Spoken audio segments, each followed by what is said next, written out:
खबर से बुलेटिन की शुरुआत करते हैं। भारत ने प्रलय मिसाइल का सफल परीक्षण कर लिया है। बालासोर में प्रलय मिसाइल का सफल परीक्षण किया गया है। बालासोर में प्रलय मिसाइल का सफल परीक्षण हुआ है। इस वक्त की बड़ी खबर हम आपको बता रहे हैं। बड़ी खबर है प्रलय मिसाइल से जुड़ी हुई, जिसका भारत ने सफल परीक्षण कर लिया है। इस वक्त की बड़ी खबर आपको बता रहे हैं। ये तस्वीरें आपको दिखा रहे हैं। बालासोर से प्रलय मिसाइल का सफल परीक्षण हुआ है। अग्नि-P मिसाइल का सफल परीक्षण हाल ही में किया गया और अब प्रलय मिसाइल का भी सफल परीक्षण भारत ने कर लिया है। दुश्मनों के लिए प्रलय ये मिसाइल ला सकती है।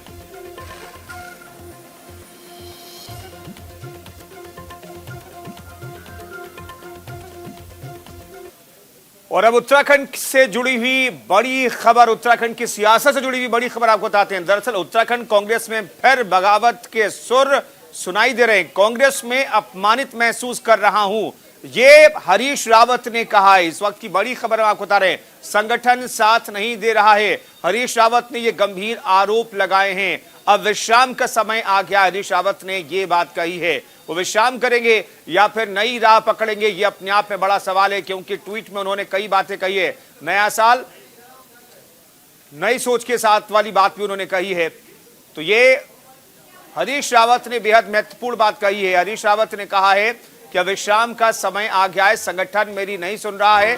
उत्तराखंड कांग्रेस में फिर बगावत के सुर सुनाई दे रहे। कांग्रेस में अपमानित महसूस कर रहा हूं, हरीश रावत ने यह बात कही है। इस वक्त की बड़ी खबर आपको बता रहे हैं। विश्राम का समय आ गया है, हरीश रावत ने यह बात कही है। उत्तराखंड में कांग्रेस का वो चेहरा है, उनकी सुनी गई प्रदेश अध्यक्ष को चुनने में, चुनाव अभियान में उनकी बेहद महत्वपूर्ण भूमिका रही। लेकिन इन सब के बीच आखिर ऐसा क्या हो गया कि हरीश रावत ये कहने को मजबूर हो गए हैं कि वो कांग्रेस में अपमानित महसूस कर रहे हैं। हरीश रावत ने ये बेहद गंभीर बात कही है। संगठन साथ नहीं दे रहा है। अगले साल शुरुआती महीनों में ही उत्तराखंड में भी चुनाव होने हैं। कांग्रेस चुनावी मोड में है, तैयारियां कर रही है। लेकिन इन सब के बीच हरीश रावत अगर ये कह रहे हैं कि कांग्रेस में मैं अपमानित महसूस कर रहा हूं, तो क्या चुनाव के मद्देनजर जो कांग्रेस तैयारियां कर रही थी, हरीश रावत तैयारियां कर रहे थे, उसे बड़ा झटका तो नहीं लगा है? और अब इस झटके को किस तरीके से संभालेगी कांग्रेस, उत्तराखंड कांग्रेस, अपने आप में बड़ी बात है। कांग्रेस महासचिव की जिम्मेदारी भी उनके पास है। संगठन साथ नहीं दे रहा है, हरीश रावत ने यह बात कही है। और विश्राम का वक्त आ गया है, ये हरीश रावत ने कहा है।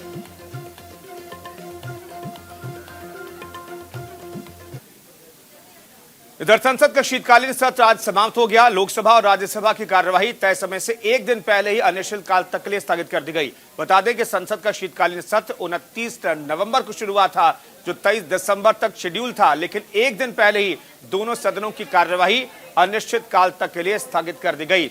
शीतकालीन सत्र में कुल 18 बैठकें हुई।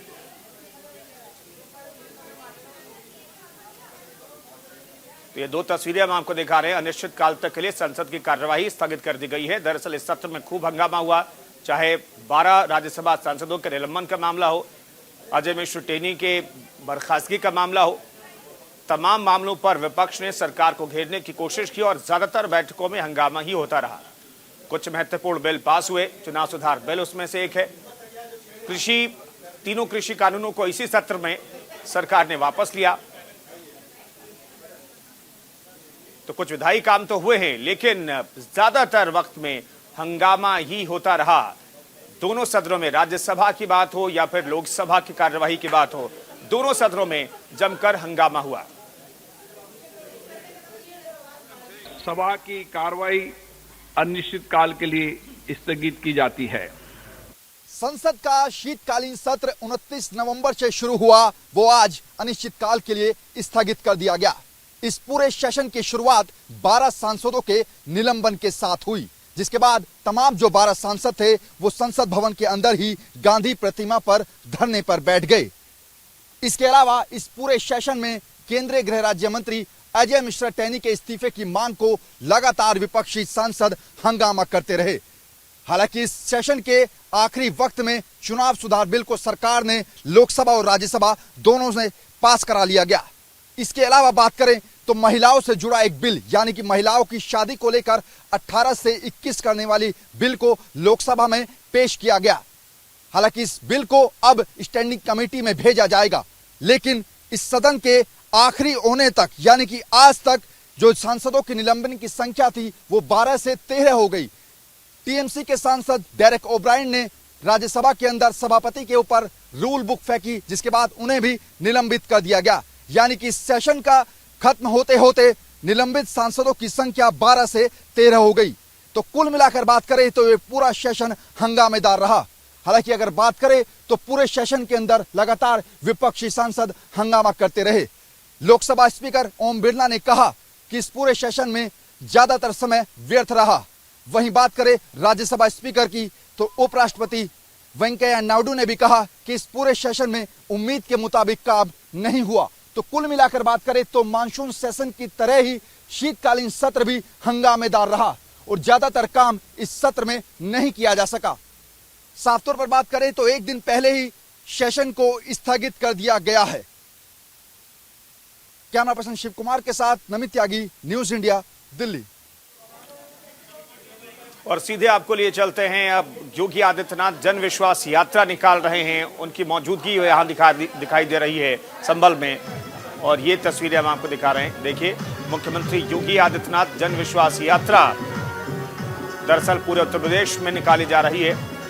और यहाँ पर जो तस्वीरें दिख रही है, यहाँ पर मुख्यमंत्री योगी की तस्वीरें आप इन तस्वीरों में देख सकते हैं। मुख्यमंत्री योगी आदित्यनाथ जन विश्वास यात्रा के तहत जब आगे बढ़ रहे हैं तो लोगों की भीड़ आप देख सकते हैं। लोगों की भीड़ से खचाखच सड़कें भरी हुई है।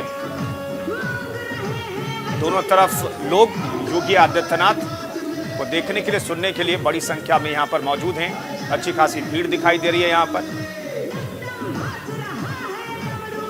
तो जन विश्वास यात्रा है ये।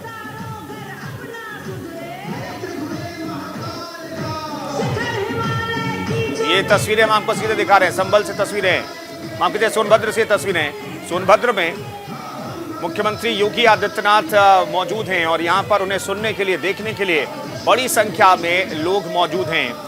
सोनभद्र में जन विश्वास यात्रा बीजेपी निकाल रही है और इस यात्रा में इस वक्त मौजूद हैं प्रदेश के मुख्यमंत्री योगी आदित्यनाथ, जो सुशासन की बात करते हैं, जो रोजगार की बात करते हैं, जो प्रदेश में विकास की बात करते हैं, जो प्रदेश की इकॉनमी को देश में दूसरे नंबर तक पहुंचाने की बात करते हैं, जो बेटियों की सुरक्षा की बात करते हैं, बेटियों की पढ़ाई लिखाई की बात करते हैं, क्राइम पर कंट्रोल की बात करते हैं और माफियाओं को जेल में पहुंचाने तक की बात करते हैं। तो इन तमाम बातों और मुद्दों के सहारे बीजेपी योगी आदित्यनाथ फिर से सत्ता में वापसी की तैयारी कर रहे हैं। और जन विश्वास यात्रा में कितनी बड़ी संख्या में लोगों की मौजूदगी है ये हम आपको दिखा रहे हैं। यहाँ पर बीजेपी से जुड़े तमाम नेता मौजूद हैं, लेकिन सबसे महत्वपूर्ण चेहरा योगी आदित्यनाथ का है।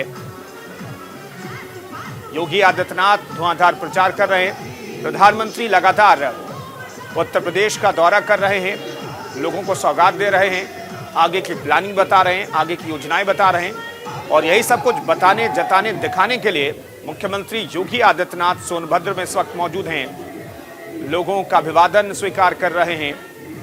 ये सीधी तस्वीरें हम आपको दिखा रहे हैं। सीएम योगी आदित्यनाथ सोनभद्र में पहुंचे हैं और वहां पर जन विश्वास यात्रा निकाल रहे हैं।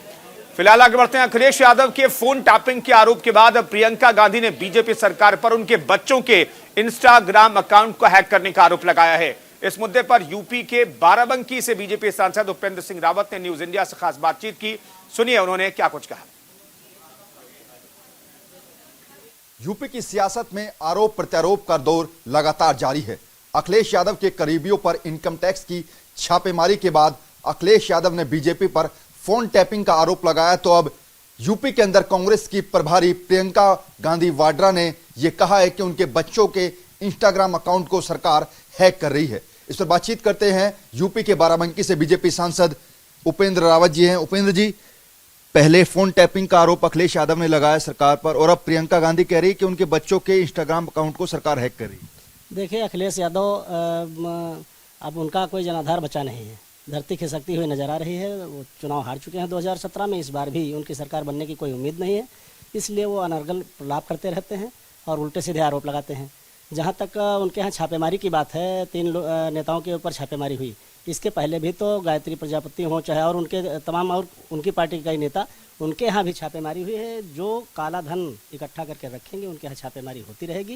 ये भारतीय जनता पार्टी की सरकार है, किसी को भ्रष्टाचार में लिप्त नहीं होने देगी। और प्रियंका गांधी की बात जो है तो वो तो उनकी याददाश्तें कमज़ोर है। वो कभी कहते हैं कि 2014 के पहले मामले लिंचिंग नहीं होती थी, लिंचिंग शब्द का कोई प्रयोग नहीं था। तो 2084 के दंगों को भूल गई कि वो लिंचिंग नहीं थी। और वो जो है 90 में जब कश्मीरी पंडितों पर हमला हुआ और तमाम सारे असंख्य पंडित मारे गए, वो लिंचिंग नहीं थी। तो उनकी याददाश्तें कमज़ोर रहती है, कब क्या बोल जाती हैं उनको पता ही नहीं रहता है।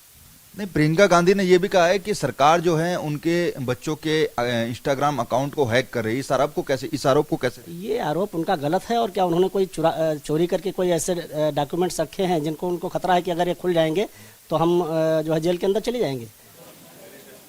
इधर दिल्ली बीजेपी ने आज दिल्ली सरकार की नई शराब नीति का विरोध करते हुए हस्ताक्षर अभियान की शुरुआत की है। इस मौके पर खुद दिल्ली बीजेपी के अध्यक्ष आदेश गुप्ता मौजूद रहे। न्यूज इंडिया से खास बातचीत करते हुए आदेश गुप्ता ने बताया कि दिल्ली सरकार एक तरफ तो पंजाब में नशा मुक्ति की बात करती है और दूसरी तरफ दिल्ली में नशे को बढ़ावा दे रही है। शराब नीति के विरोध में आज दिल्ली बीजेपी ने सिग्नेचर कैंपेन किया है। इस पर बातचीत करते हैं दिल्ली बीजेपी के अध्यक्ष आदेश गुप्ता जी। आदेश जी, दिल्ली के अंदर नई शराब नीति लागू की गई है, आखिर इसका क्यों आप विरोध करें और किस वजह से? देखिए, दिल्ली के अंदर जो शराब की नई नीति लागू है और दिल्ली के उप मुख्यमंत्री ने जब ये नीति की घोषणा की तो कह रहे हम शराब की जो दुकानें इधर उधर हैं, दूरी है, तो उनके इक्वल डिस्टेंस हो जाएगी और लोगों को सहूलियत होगी। मैं आज दिल्ली के मुख्यमंत्री से पूछना चाहता हूं, दिल्ली को शराब के इक्वल डिस्ट्रीब्यूशन की जरूरत है या दिल्ली के अंदर पानी के इक्वल डिस्ट्रीब्यूशन की जरूरत है? दिल्ली के अंदर बेटरमेंट पानी की व्यवस्था में होना चाहिए, शराब के डिस्ट्रीब्यूशन में होना चाहिए? दिल्ली में बेटरमेंट सीवर व्यवस्था का होना चाहिए या फिर शराब की व्यवस्था का होना चाहिए? आखिर ये सरकार क्या चाहती है? दिल्ली के अंदर जब शराब के नए ठेके खुलेंगे, रेजिडेंशियल इलाकों में खुलेंगे, रिहायशी इलाकों में, मंदिर और धार्मिक स्थल के साथ खुलेंगे, तो दिल्ली में माहौल बिगड़ेगा और दिल्ली में महिलाएं आज अपने आप को सुरक्षित नहीं महसूस कर रही हैं, क्योंकि कॉलोनी में जहां वो खरीदारी करने जाती हैं वहां शराब के